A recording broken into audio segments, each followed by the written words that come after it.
너같이 매력 없는 여자랑 평생 살아야 하는 내 생각은 안 해봤니?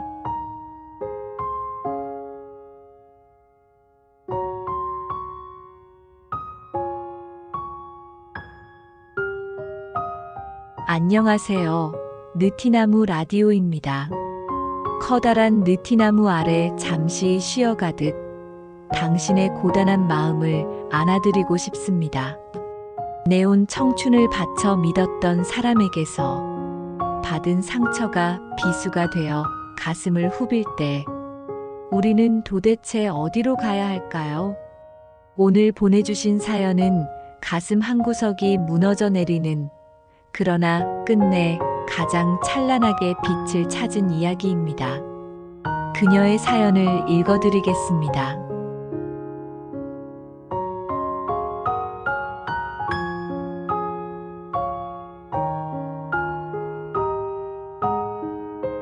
그 말을 듣는 순간 제 세상은 그대로 멈춰버렸습니다. 30년입니다. 25 꽃다운 나이에 이 집에 들어와 제 이름 석자를 지우고 살았던 세월. 밤낮 없이 아이들 뒷바라지하며 시댁 어른들 병수발에 남편의 굽은 등까지 어루만지며 살아왔습니다. 고왔던 제 손등은 어느새 굵은 핏줄이 튀어나오고 앳되었던 얼굴에는 깊은 주름이 가득해졌는데 말입니다. 어느 늦은 밤 남편의 휴대폰 화면에 떠오른 낯선 여자의 다정한 메시지를 발견했을 때 저는 남편을 깨워 화를 내기보다 덜덜 떨리는 걸음을 옮겨 화장실 거울 앞에 섰습니다. 환한 조명 아래 비친 거울 속에는 생기를 잃고 푸석하게 늙어버린 초라한 여성이 서 있었습니다.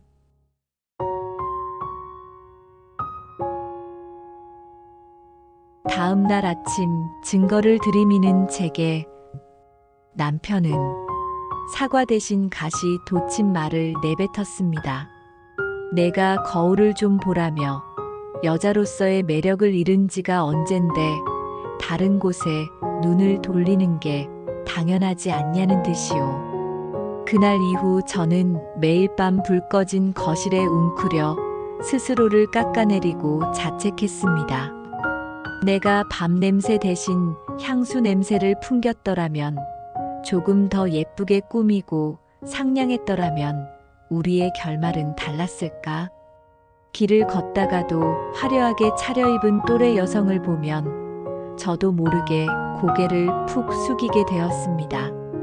남편의 더러운 외도보다 저를 더 아프게 찌르는 건 형체도 없이 무너져 내린 제 자존감이었습니다. 하지만 저를 진정으로 미치게 만든 건 가족이라는 이름으로 자행된 이 집안의 지독한 폭력이었습니다. 지난달 시어머니의 칠순 잔칫날을 똑똑히 기억합니다. 밤을 꼬박 세워가며 온갖 전을 부치고 갈비찜을 장만했지만 으리으리한 잔치상 앞에서 제 자리는 단 한 곳도 없었습니다. 시어머니는 비싼 실크 한복을 빼입은 시누이들의 손만 잡고 웃으시더니 땀에 찌든 저를 향해서는 차갑게 쏘아붙이셨습니다. 친척들 보기 부끄러우니 잔치 끝날 때까지 주방에서 나오지 말라고 하셨습니다.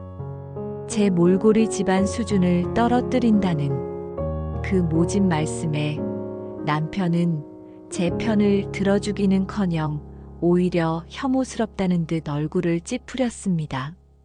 더욱 기막힌 것은 그날 밤 시어머니가 저를 조용히 부르시더니 하신 말씀이었습니다. 제 친정 엄마가 3년 전 돌아가시며 몰래 남겨주신 그 작은 아파트 전세금을 아주버님 사업 자금으로 내놓으라는 명령이었습니다.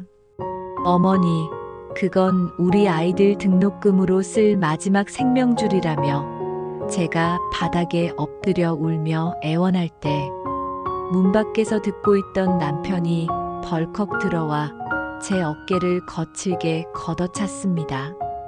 우리 집에 시집 와서 30년간 해온 게 대체 뭐가 있느냐며 그 돈이라도 내놓아야 밥값을 하는 거라고 소리를 질렀습니다. 상간녀와 고급 레스토랑을 드나들 돈은 넘쳐났지만 비가 새는 제 낡은 운동화 한 켤레를 바꿔줄 마음은 눈곱만큼도 없던 인간입니다.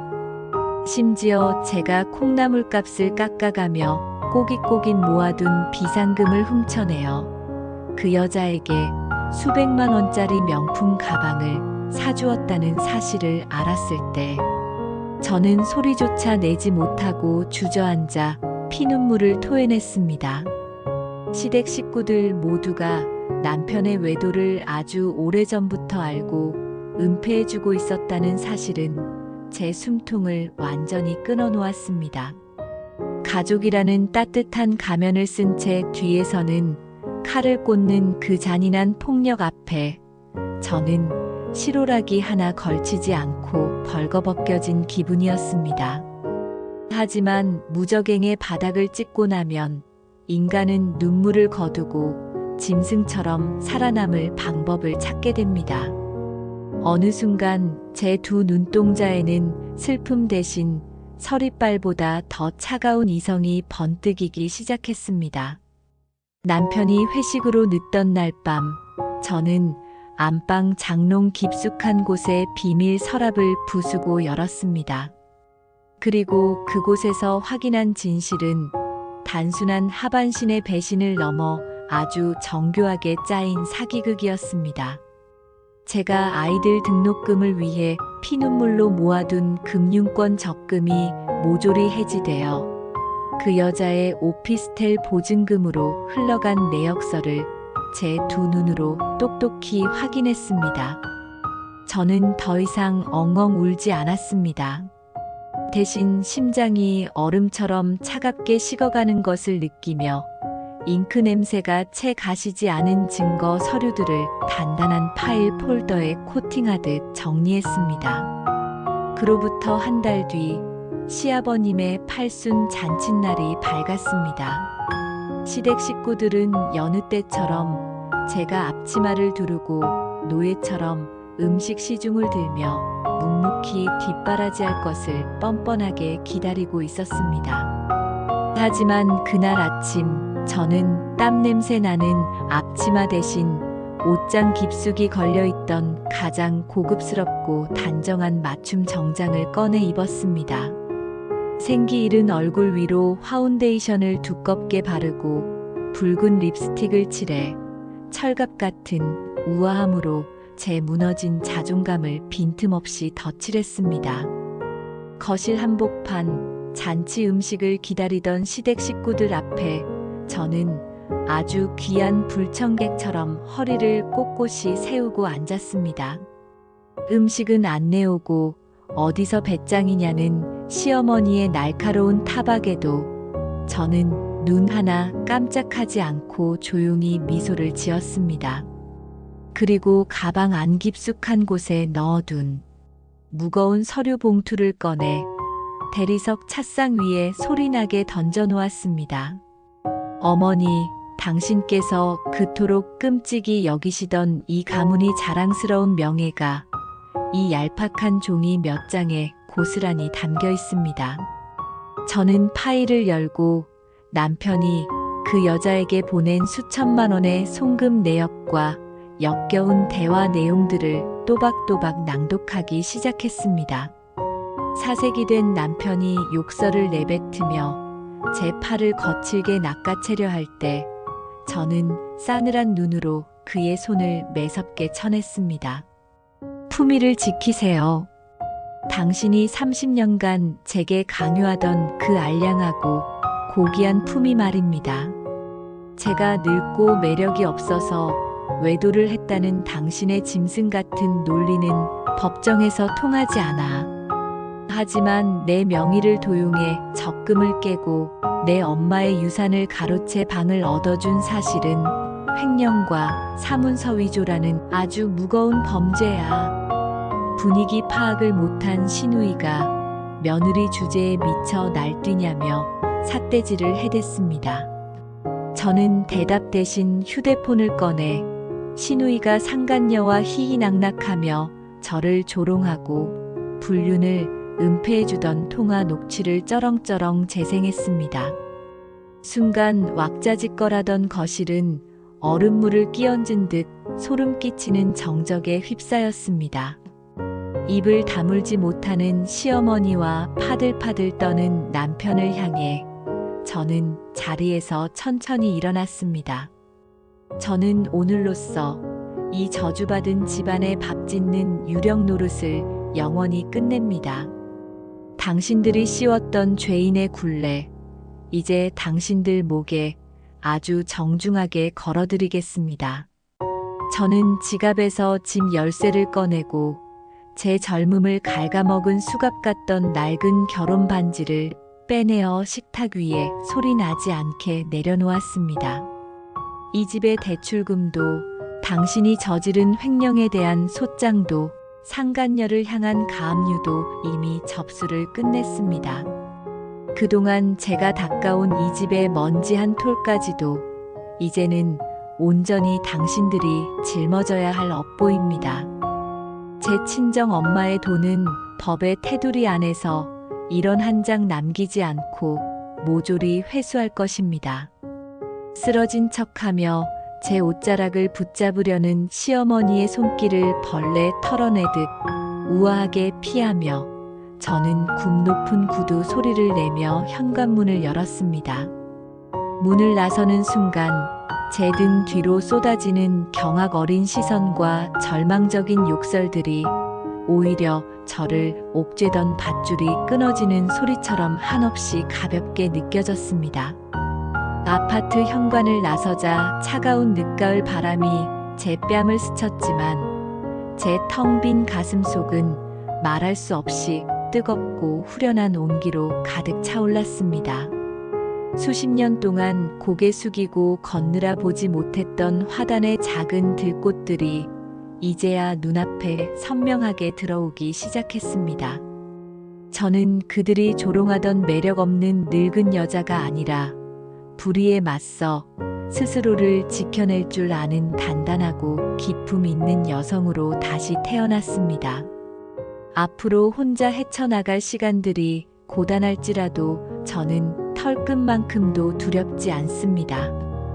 내 손으로 내 삶의 운전대를 다시 잡았다는 명백한 사실 하나만으로도 제 남은 인생은 눈부시게 살아갈 가치가 충분하니까요. 해질녘의 붉은 노을이 제 당당한 앞길을 찬란한 황금빛으로 물들이고 있었습니다. 저는 오늘 세상에서 가장 우아하고 완벽하게 지옥을 탈출했습니다.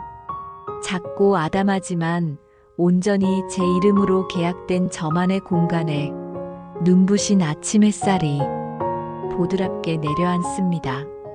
누구의 눈치를 보며 일어날 필요 없는 오롯이 저의 평화를 위한 고요한 새벽입니다.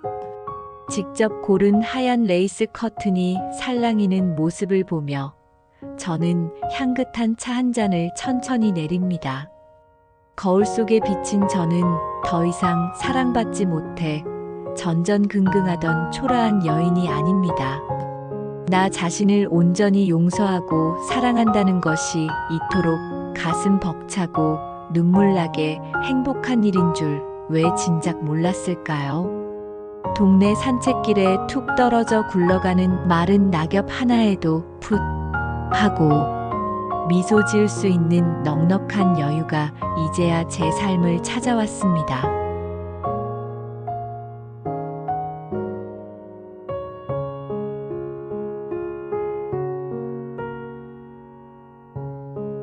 사연 속 그녀의 발걸음이 한결 가벼워지고 단단해진 것 같아 제 마음도 훈훈해집니다.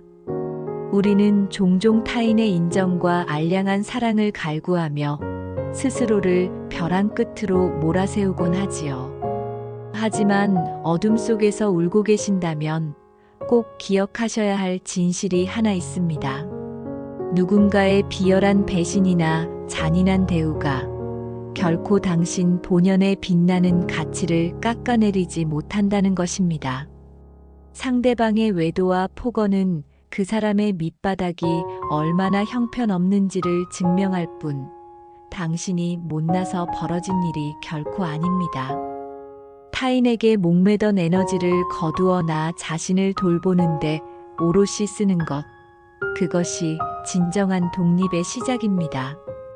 이를 심리학에서는 외상후 성장이라고 합니다. 내 소중한 남은 인생을 낭비하기에는 우리 삶이 너무나 짧고 눈부시게 귀합니다. 지금 혹시 앞이 보이지 않는 터널 속에서 숨죽여 울고 계신다면 오늘 사연 속 주인공처럼 당당히 빛을 향해 걸어 나오시길 간절히 바랍니다.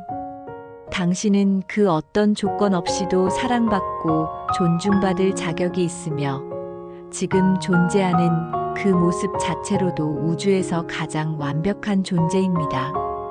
저 밖에 느티나무가 모진 비바람을 견디며 더 단단한 나이테를 새기듯 이 시련은 결국 당신을 더 깊고 흔들리지 않는 사람으로 완성해 줄 것입니다. 타인이 씌운 낡은 굴레를 벗어던지고 오직 당신의 행복만을 위한 찬란한 꽃길을 직접 그려보세요. 오늘 느티나무 라디오에서 전해드린 이 처절하지만 아름다운 홀로서기 이야기가 여러분의 마음에 단단한 위로의 씨앗이 되었기를 바랍니다. 혹시 여러분도 누구에게도 말하지 못하고 가슴속에 담아둔 아픈 이야기나 전하고 싶은 따뜻한 위로가 있으신가요? 비슷한 아픔을 겪고 밤잠을 설치고 계신 분들을 위해 스스로를 격려하는 다짐을 댓글창에 편안하게 나누어 주세요. 여러분의 진심 어린 응원 한마디가 누군가에게는 다시 일어설 수 있는 커다란 동아줄이 됩니다. 오늘 이야기에 깊이 공감하셨다면 구독과 좋아요를 꼭 눌러주셔서 이 따뜻한 온기와 용기를 더 많은 분과 함께 널리 나누어 주시면 정말 감사하겠습니다. 어느덧 창밖으로 밤이 깊어갑니다. 당신의 지친 마음이 부디 오늘 밤만큼은 아무런 걱정 없이 평안하고 고요하게 잠드시기를 기도합니다. 지금까지 당신의 곁에 항상 머무는 느티나무 라디오였습니다. 내일 아침은 오늘보다 훨씬 더 눈부시고 따스한 햇살이 당신의 창가를 비추며 깨워주길 바랍니다. 잘 자요.